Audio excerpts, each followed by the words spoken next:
Hey everyone, Josh here from Fresh Start Customs, and today I'm going to be showing you how to build and assemble the Senseless penny game. The reason why I came up with the name Senseless is the name of the game is to get rid of all of your pennies that's possible, aka cents, and it's play on the word senseless for like senseless fun. So that's the reason why I came up with that name. You can change the name if you want on the design. That's totally up to you. Put somebody else's name on there. That's totally up to you, but that's the reason why I came up with it. I'll include some of my own custom instructions in the file as well, so you guys know how to play. But essentially, you're going to start out with some pennies. Each player will. Let's just say we got 2 players. You're going to roll a dice. You land on the number 4. You're going to put a penny in there. And then you can either choose to roll again or pass it to the next player. To basically pass that penny away. But if you or the next player roll the same number that the penny is in there, you have to take all the pennies that are in the game back to you. And you basically pass this around until you run out of pennies. There's a lot more detailed instructions that come with this. That's just a real quick rundown. Also, the number 6, the penny will actually fall through, so that's like a free roll. So now that we did a real quick rundown of that, I know that was a real short version, but you'll have the full version with this. I'm going to show you how to build and assemble this. I just wanted to show you guys what this looked like. This is a sliding design, so you can slide and open this. Usually you'll have it facing this way, so you can see 1, 2, 3, 4, 5, 6. And you can either get your pennies back out of there, and that's pretty much it. So it's a super fun game. We'll go ahead and get into the design here in just a second. This is a tight design to be able to hold all of the pennies that are in the box at once so the pennies don't fall out. So you will need this rubber tip hammer, which I'll get into in just a second here in order to assemble. So let's go ahead and we'll jump over to the assembly and then we'll be all set. And I hope you guys really enjoy this game. It is a lot of fun. Alright you guys, so as you can see, we now have all of our parts printed out already from the Senseless penny game here. I'm going to show you how to build it here. As you can see, you're going to need a few things. I recommend masking it first off. You can choose one side or 2 sides. I only did this one side. And then it's going to leave a little bit of flashback. You might not be able to see that on the camera, but flashback is just a little bit of burn marks. You can choose to sand those off if you wish. I'm going to leave it alone as is just because this is a demonstration and all of these are going to be put towards the inside so you won't see them afterwards.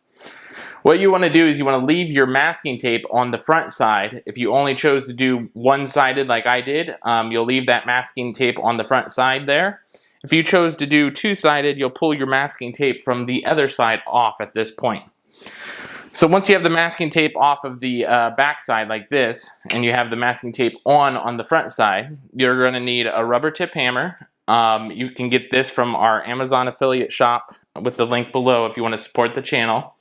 And you'll also need Gorilla Tape, or you can just use your fingernail if you want, just to pull the masking tape off afterwards.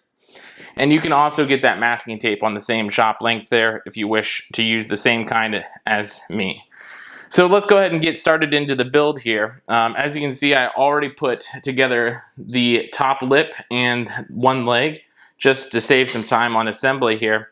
But we're going to start off with that first. As you'll see in the instructions, you're going to want to put that top lip onto the top of the leg first to make it easier to assemble.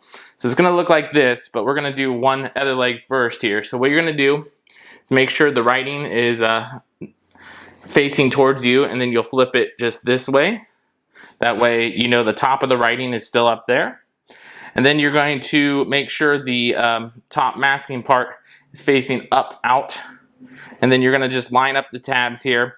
This is going to be a very tight fit, so you don't want to hit it all on one side. You just want to line up the track here and then hit it with a rubber tip hammer. So as you can see, I just started that. You probably can't see it on camera that well, but I just barely tapped it in to get this side started. Then I'm going to tap the center and this side without smashing it fully in, or else you may crack this piece because this is the most fragile piece here. So I'm going to just tap that. There we go. Let me go ahead and hold this up to the camera. So as you can see, there's nice big gaps in there, but now it's nice and secure because I just barely tapped it in. Now I can just evenly tap this in the rest of the way, just so you don't crack that piece there.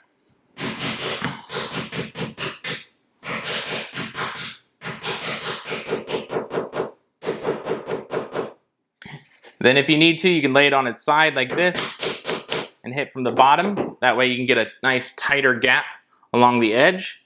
And as you can see, it's nice and seamed up now. So that's all you got to do, is to build the legs first. That way you can get those pieces on. Otherwise, if you put these small pieces on last, it's kind of a pain whenever it's fully built and you kind of got to hang it off the edges of the table. So build those two first. Then what I like to do is I like to grab my bottom piece here, and then make sure you flip it upside down so the non-mask side is up. This will be the inside of the box. Then you're going to grab your two outside pieces that you just built, and you're going to basically line up the tabs, and you're going to hit it straight down, flat onto the table. Never hit these at angles. You may chip the wood if you hit it at an angle, so just hit it flat down after you line it up. What I like to do, instead of doing it like this, I like to start with the piece furthest away from you. That way you're looking down into the slots, and you can line up the very edge of the slot. That way you don't have to hit it on the table sideways like I did that last piece as often, but I still do that just to make sure they're real nice and tight.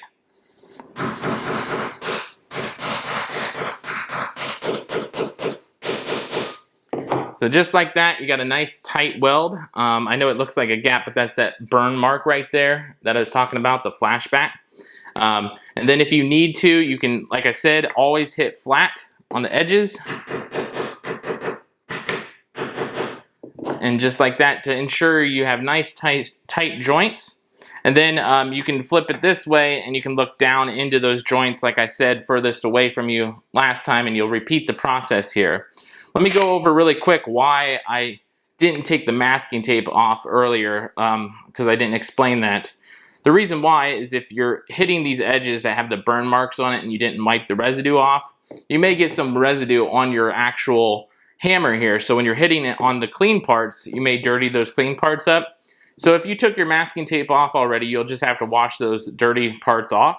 That's the reason why I suggest leaving all the outside masking on until the end, peel it off, and then it'll look real nice and shiny. So we're gonna finish up this other side and then move on here. Alright, so as you guys can see, I got it nice and tight on both sides, and now all we need to do is put our two end caps on. It shouldn't matter which side you choose. I always choose to put the cutout side on the right whenever you're looking at it. So this is the cutout piece here that has these two little dimples that come up. I always put that one on the right, and I always put that one on last. But you can choose to do it however you want, just because that one has a little bit of a small cut area, which could be a little bit more fragile. So I always put that one on last there. So let's go ahead and put the other side on first. This is going to be a flat edge on top, and then the cutouts for the bottom here. So all you got to do is you can line it up this way first if you want. What I like to do is I like to flip it upside down, line them up where you can actually see the tabs. I'll show you from this direction before I point it to me. Like earlier, the furthest away from you, when you can see all the tabs, I'm going to point that towards me now so I can assemble it. But you want to line up those tabs and then slowly tap them all into place, flat into the table. The key here is to tap everything flat into the table because this is a tight fit design. Now that we got that assembled, we got it nice and tight here. As you can see, all the joints are nice and tight. All you got to do is the same thing with that other piece that I just talked about here. Gonna lay it flat just like that. And you're gonna line up all your tabs as before, where you're going to actually look into there just like before. Make sure all the tabs are lined up. You're going to hit it straight down onto the table.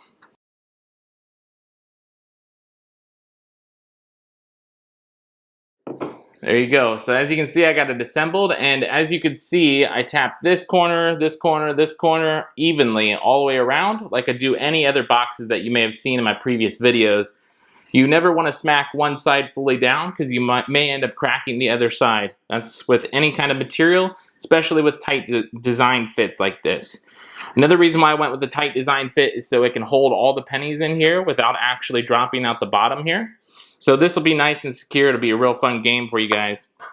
So I'm going to set that off to the side for right now. What you're going to do next is going to do your top piece. Before you assemble your top piece, you will want to pull the tabs off of the top here for your masking tape. Just a little bit here. And you could technically pull the whole top off here because you're not going to be hitting any edges. So I'll just pull that off really quick and show you what I mean. So now that I got that masking tape off and out of the way, the reason why you want to pull at least these edges off is so when you put this next piece down into here, it doesn't seal those masking tape pieces at the edge there. So all you got to do is take this little tiny piece and you're going to hit it straight down just like any other piece here.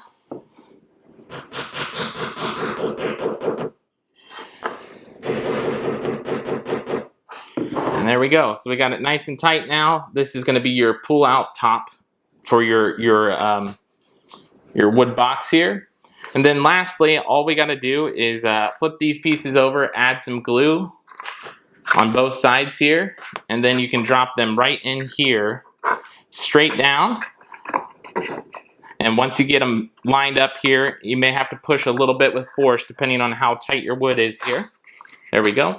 And then you glue it straight to the edge here, and there'll be a little bit of a gap. I know it's kind of hard to see, guys, but there's going to be a gap right there, if I can line it up with the camera. This is where this top sliding lid is going to run across that track, just like this. Just like that. And you'll have both of them in there, though. That way it holds both sides up correctly.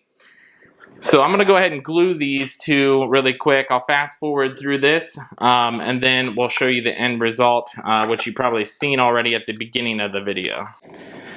Alright, you guys, so one other thing before I fast forward here, I wanted to show you the type of wood that I use. You can use any wood that you want because it's going to be concealed anyways. But this is the Titebond translucent wood glue.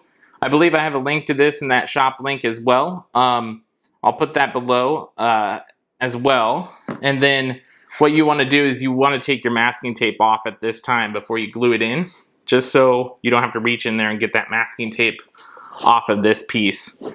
And that's pretty much it. So I'll go ahead and glue these and then we're almost done.